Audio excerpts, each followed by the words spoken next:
Ever find yourself on a plane, staring out the window and just wondering why it's an oval?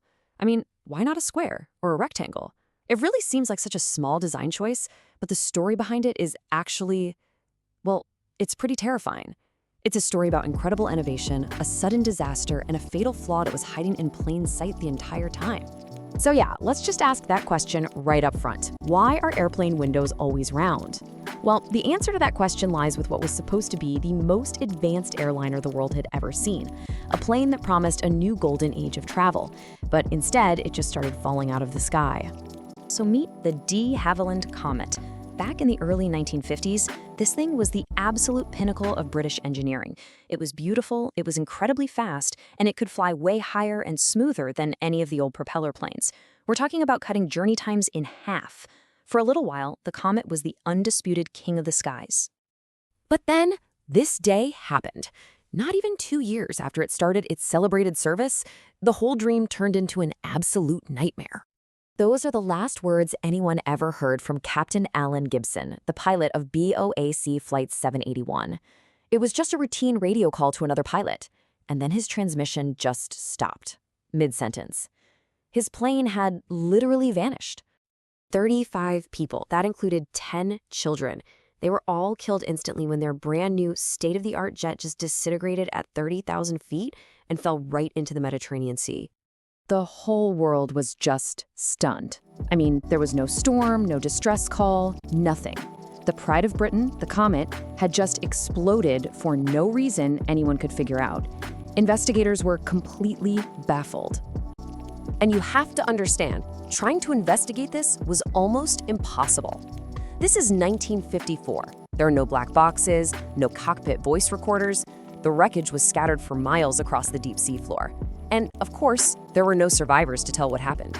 They were starting from scratch, absolute zero. So after some initial checks for the obvious stuff, engine fires, sabotage, they found nothing. So they put the entire Comet fleet back in the air. And just 10 weeks later, the unthinkable happened again. South African Airways Flight 201, another Comet, exploded in almost the exact same way right after taking off from the same airport in Rome. It was undeniable now. Something was terribly, terribly wrong with the plane itself. Okay, so this time they weren't taking any chances. The British government grounded the entire fleet and launched one of the most incredible accident investigations in history, all led by a guy named Sir Arnold Hall at the Royal Aircraft Establishment. Now, to solve this mystery, they had to do something nobody had ever done before. They literally built a giant water tank, big enough to fit an entire airplane body inside it. They took a donated plane, GALU, which was nicknamed Yoke Uncle, and they put it in the tank for the most brutal stress test you can imagine.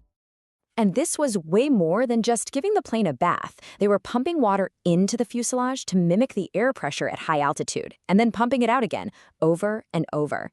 They had hydraulic jacks bending the wings up and down to simulate turbulence. They were cramming years of flying into just a few weeks, running a simulated flight every 10 minutes, 24/7. And then they found it. After what was basically 3,000 flights, the fuselage just ruptured violently. The water inside exploded out. And where did this catastrophic failure begin? From a tiny, tiny crack. And it started right at the sharp corner of one of the plane's square windows. So the investigators had found their murder weapon, but now they had to understand the killer, an invisible force that, at the time, engineers had tragically underestimated. And that killer has a name: metal fatigue.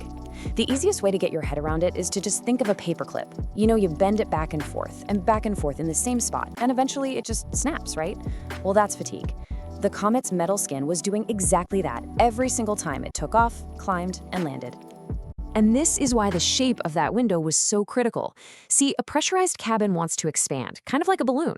When you have a smooth, curved surface, all that stress flows evenly around it, no big deal.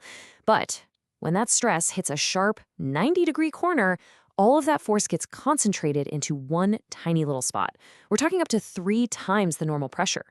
Those square corners were basically acting like little daggers, creating a weak spot in the plane's skin on every single flight. And look, this wasn't just a one-time thing. It was like a slow execution. For hundreds of flights, tiny invisible cracks started to form around the rivets at those sharp window corners. And with every flight, every cycle of pressure, those cracks got a little longer, a little deeper, until finally, on one last flight, the crack hit a critical point and the metal skin of the plane just tore open like it was paper. So the mystery was solved, but the consequences of this discovery were massive, and they would forever change how we design and build airplanes. De Havilland actually managed to piece together the wreckage from the seafloor, which proved the theory beyond any doubt. But it was just too late. Public trust in the Comet was gone, completely shattered. And even though they went back and built a new Comet with oval windows, Doe had lost their lead. American companies like Boeing, with their 707, learned from the Comet's mistakes and pretty much took over the jet age. But the sacrifice of all those passengers and crew, it really wasn't for nothing. This investigation basically wrote the rule book for modern air crash analysis. It led to totally new rules for how pressurized cabins have to be built and tested for fatigue. The brutal lessons learned from the Comet made flying safer for every single person who has stepped on a plane since. And that brings us all the way back to our original question. That simple round window on every plane you fly on, it's not just a design choice, it's a memorial. It is a piece of life-saving engineering that was born directly from a tragedy. It's a design, as one person famously put it, that is written in blood.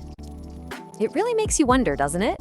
What other things that we see and use every single day have a hidden, maybe even tragic story behind them?